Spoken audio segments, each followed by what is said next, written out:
What you need to explain নে 20 বছর থাকি ইদেশো আসন এই মহিলার লগে কিলা দেখা হইছে কিলা কিতা লাগি আপনি বাংলাদেশও যাইতে পারতা নাই why can't you start a new life এক মাসের ভিতরে বেবি না নিয়া 6 মাস বাদেও তো বেবি নিলে হয় না নি লজিক্যাল না এবং এগুলা তো কোনো বিবেচনার চৌকে তো হোম অফিসে দেখতো নাই আমি 20 ইয়ার্স রাইটে প্রাইভেট লাইফে আমি পাইছি আমাদের তারা গ্রান্ট করছে which is 2.5 বছর গ্যাপ এক্সটেনশনের লগে অ্যাপ্লাই করছি তো আমার যেহেতু আমরা তো দেশ থেকে বিয়া করিয়া আনতাম পারতাম না এখন একজন স্টুডেন্ট বিয়া করছিল আমার 2টা বাচ্চা আছে এখন এই বাচ্চাগুলারে কিভাবে লিগ্যাল করা যায় আপনার স্ত্রীর স্টুডেন্ট ভিসা এখনো ভ্যালিড আছে জি আপনার স্ত্রীর স্টুডেন্ট ভিসা কি ভ্যালিড আছে এখনো ও ওরে হিউম্যান রাইটে অ্যাপ্লিকেশন করছেন ওরে আপিলও দিয়া দিছে হিউম্যান রাইটসের আপিল দিলে বাচ্চারা মার সাথে ইনক্লুডেড আছিল না কেনে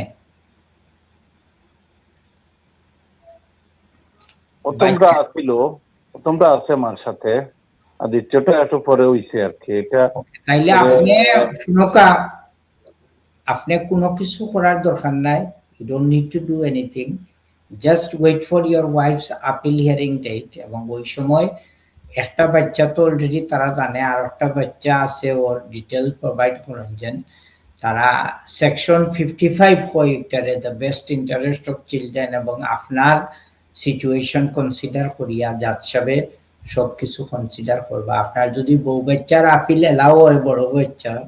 তো এমনিতেও ছোট বাচ্চারে পরে তারা অ্যাপ্লিকেশন করলে দিয়া দিব আপনি এটা লইয়া টেনশন করেন না নতুন ভাবে কোনো কিছু করার দরকার নাই but what you need to explain যে আপনি 20 বছর থাকি ইদেশো আসন এই মহিলার লগে কিলা দেখা হইছে কিলা কিতা লাগি আপনি বাংলাদেশও যাইতে পারতা নাই why can't you start a new life এবং মাথার মাঝে এটা সব সময় রাখুন যে তারা দরিয়া বইব স্টুডেন্টরে আপনিও ইদেশো আনাইছেন আনাইয়া রিলেশনশিপ করিয়া বাচ্চা টাচ্চা আনা করছেন সংসার বড় করছেন সো তারা যেন এই সুযোগ না পায় যে আপনারে ঝামেলা করিয়া যে অ্যাডমিট করাইতো যে আপনি ইদেশো আনছেন কারণ কিছু কিছু জিনিস আছে নাসিবে কিতা লাগে আমি কইয়ার যে আমরা বড় বড় আইনজীবী হলে কইবা যে ও টেলিফোনে বিয়ে হইছে বাংলাদেশও তারপরে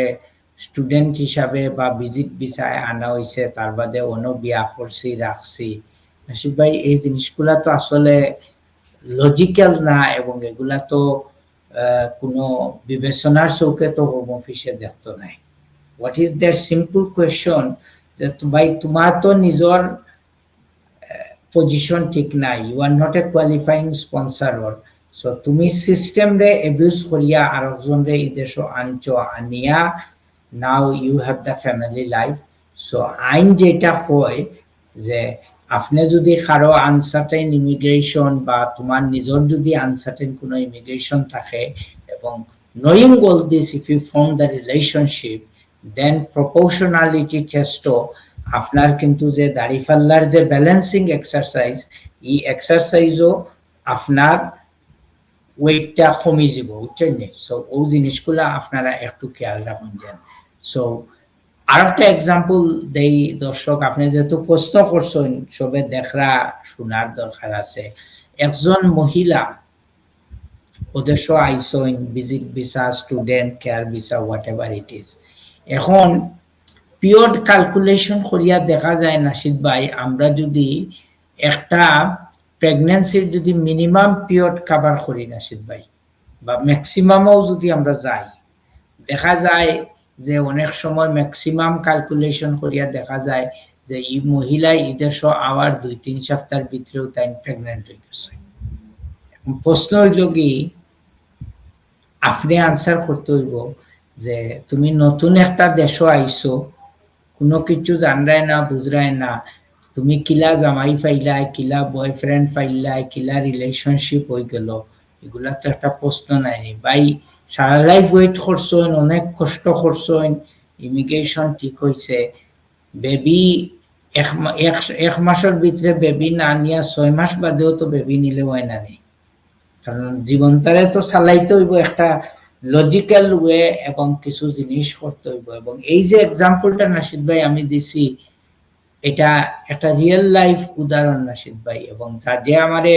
প্রশ্ন করছেন এবং জাজ ইজ 100% রাইট যে মিস্টার শাহ আমি এই জিনিসটা লইয়া আমি স্ট্রাগলিং করি, আর আমারে ও জিনিসটা তুমি যদি বুঝাইতে পারো তাইলে আমি হয়তো পজিটিভ ভাবে চিন্তা করবো, কিন্তু এটা তো বুঝানি এক্সট্রিমলি ডিফিকাল্ট আসে ভাই। ধন্যবাদ, ধন্যবাদ তাজ ভাই।